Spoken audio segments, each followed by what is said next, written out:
Hi, so I have gallstones.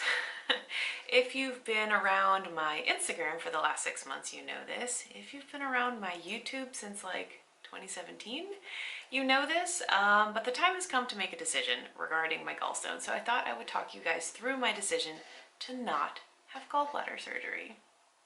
Ah, shocking, I know, right? Um, I personally don't know anybody who has gallstones and has not had their gallbladder out, but I'd like to talk you through why I've decided to go this route for now. So, a little bit of background. I had vertical sleeve gastrectomy, which is a weight loss surgery back in 2016, at the end of 2016 in October. At that point, I weighed about 270 pounds. I'm 5'8", and by the end of 2017, so a little over a year, I had lost over 100 pounds. So I had gotten down to my goal weight of 165. So this, of course, is very rapid weight loss, which is exciting and wonderful, and yeah, great. By the end of 2017, and honestly, I don't remember if it was the end of 17 or early 18. I think it was both. End of 17 and early 18, and honestly, we could probably go back on this YouTube channel and look through the videos and find it, because I was documenting every week back then. But I had 3 separate gallbladder attacks, or like episodes. These were spaced out by several weeks or even months, which is why I think they probably weren't all in 2017, because I know they started at the end of 17, so it must have gone into the beginning of 18. But they were spaced out by weeks or months. And then they didn't happen again until September of 2022, so about 6 months ago.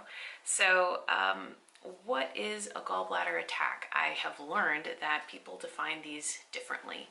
Some people mean when they have gallbladder pain that after every meal they just have, like, I don't mean to say just to minimize it, they have indigestion, pain like through the esophagus and upper,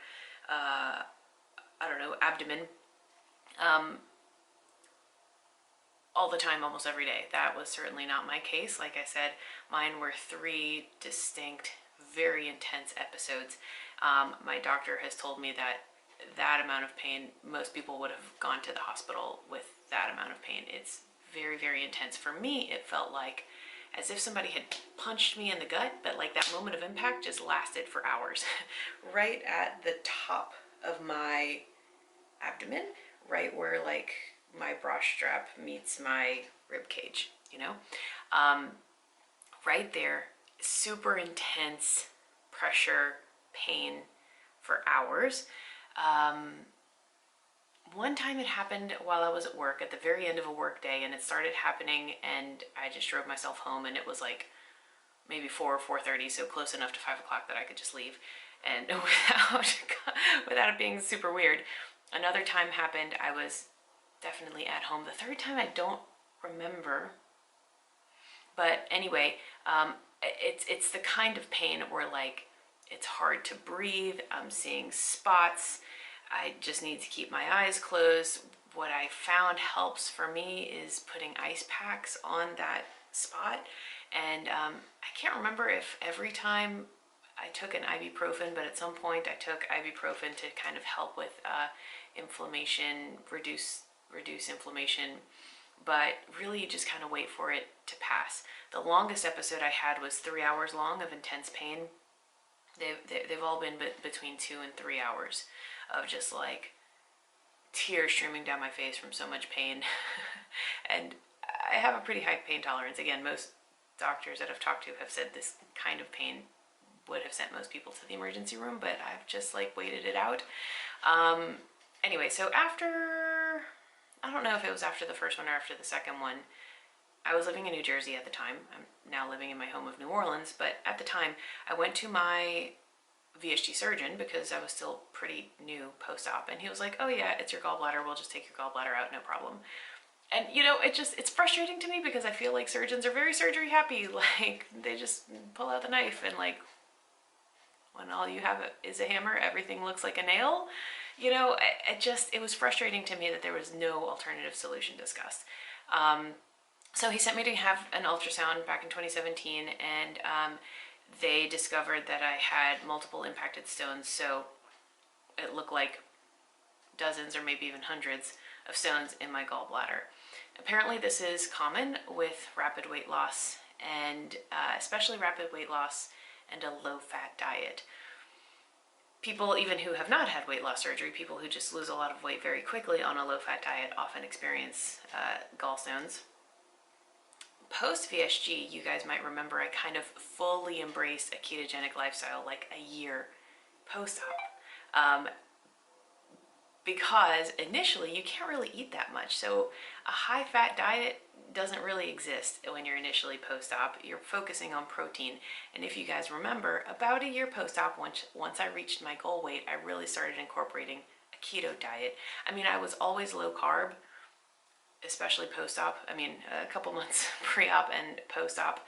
But I started shifting, embracing more fat about a year post-op, and that was because of this gallbladder situation. So anyway, so my surgeon sent me to get ultrasounds. They showed lots and lots of stones, and he wanted me to have my gallbladder out. I did not want to have my gallbladder out. I don't want to have my gallbladder out.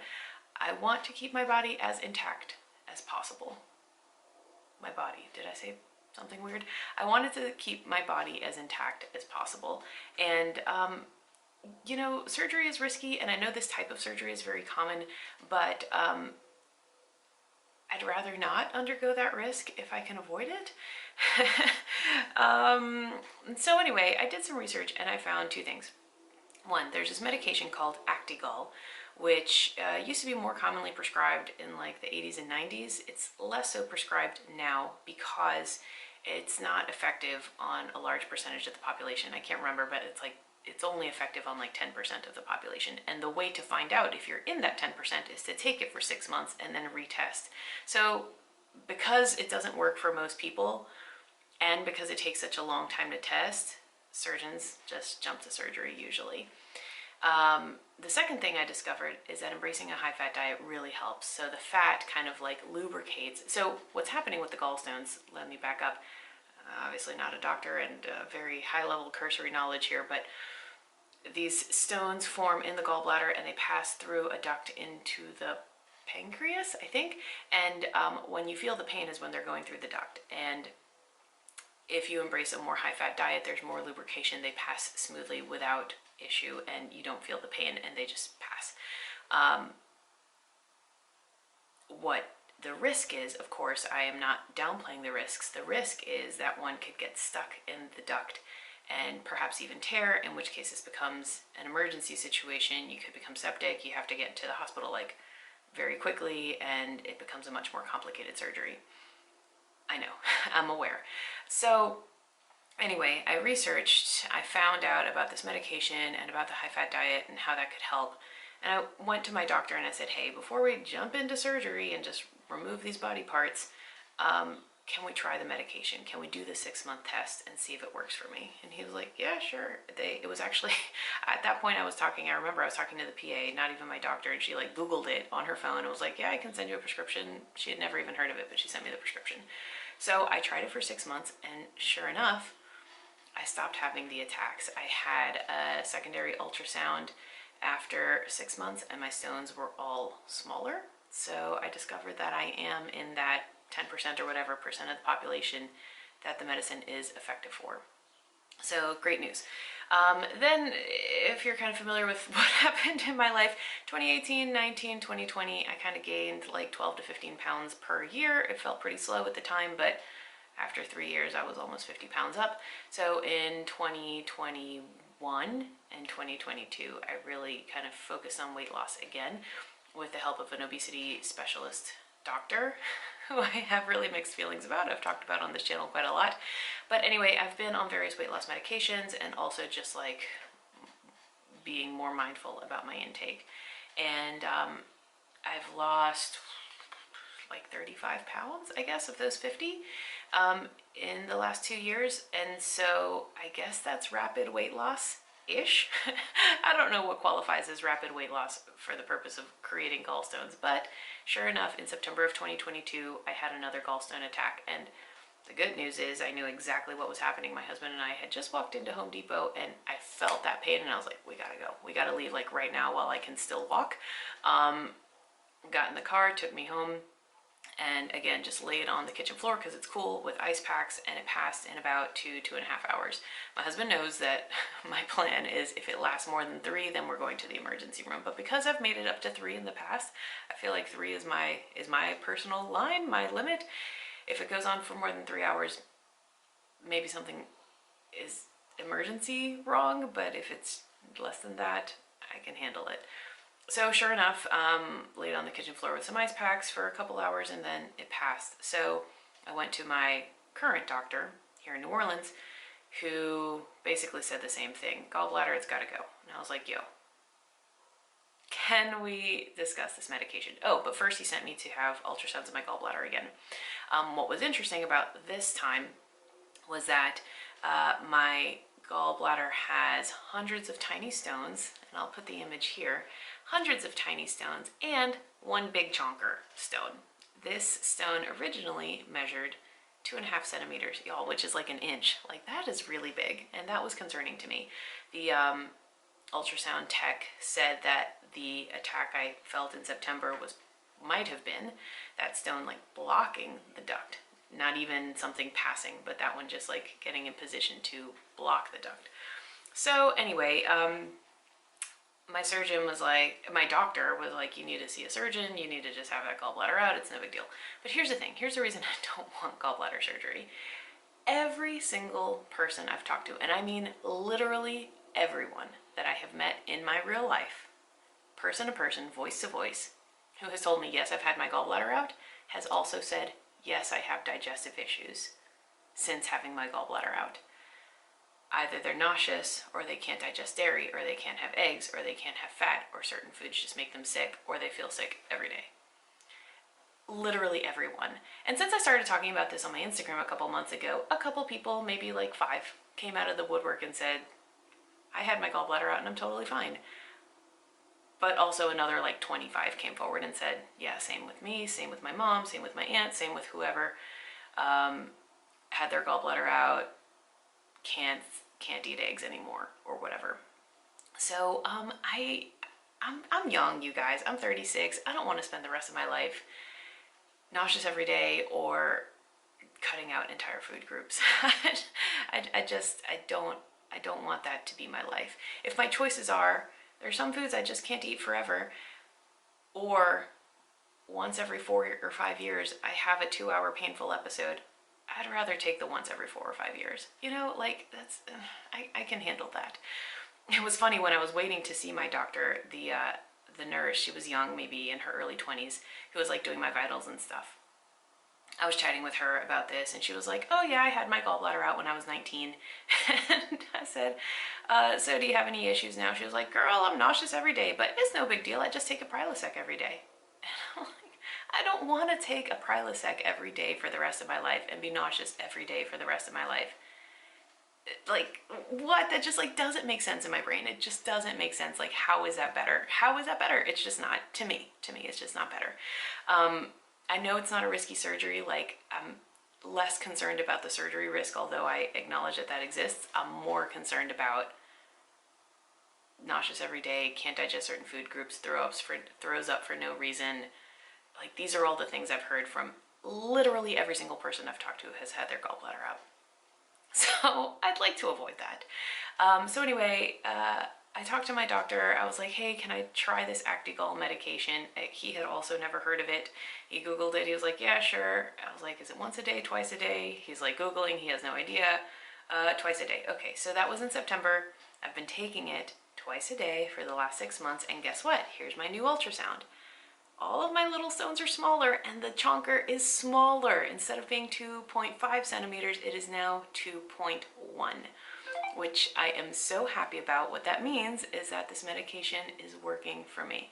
I'm going to continue taking this medication. I don't know for how long. I have to see my doctor and see if he has any recommendations on this. I'm sure his recommendation is just going to be to have my gallbladder out. But anyway, I'm going to continue taking this maybe for another 6 months. And continue embracing a high-fat diet. Now here's the thing, over the last 2 years since I've been actively losing weight again, I've more focused on calories and low carb, and I've less focused on like the protein fat distribution.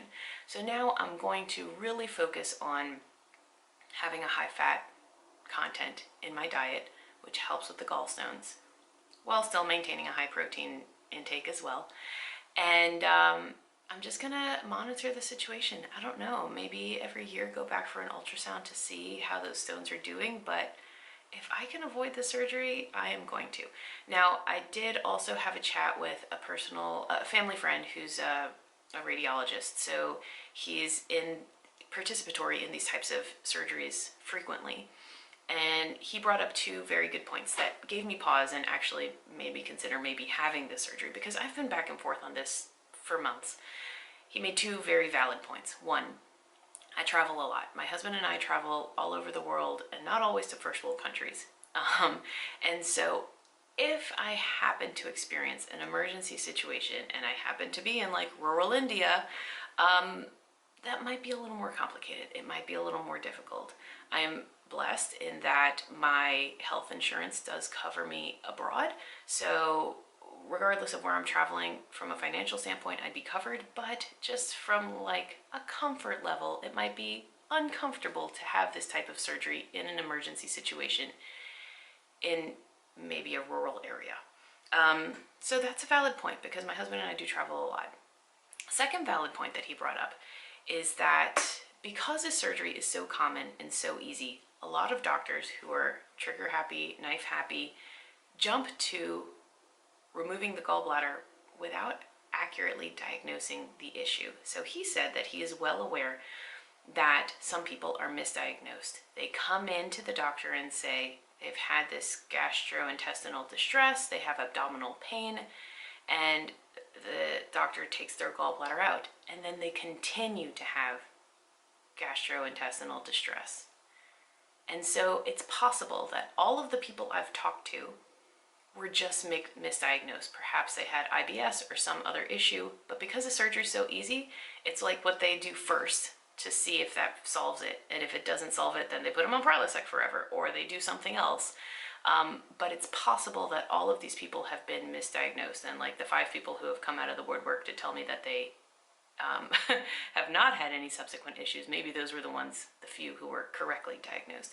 That to me sounds valid too, because I have personally experienced how quick these doctors and surgeons are to say, have the surgery, without exploring other options. So I can imagine that if somebody went in and said that they're having this kind of pain and distress, they would say, try the surgery first. If that doesn't work, we'll do something else. So it's possible that all of this like post gallbladder removal nausea and food aversion and pain wasn't because the gallbladder came out. It might be because there was some other underlying issue in the first place.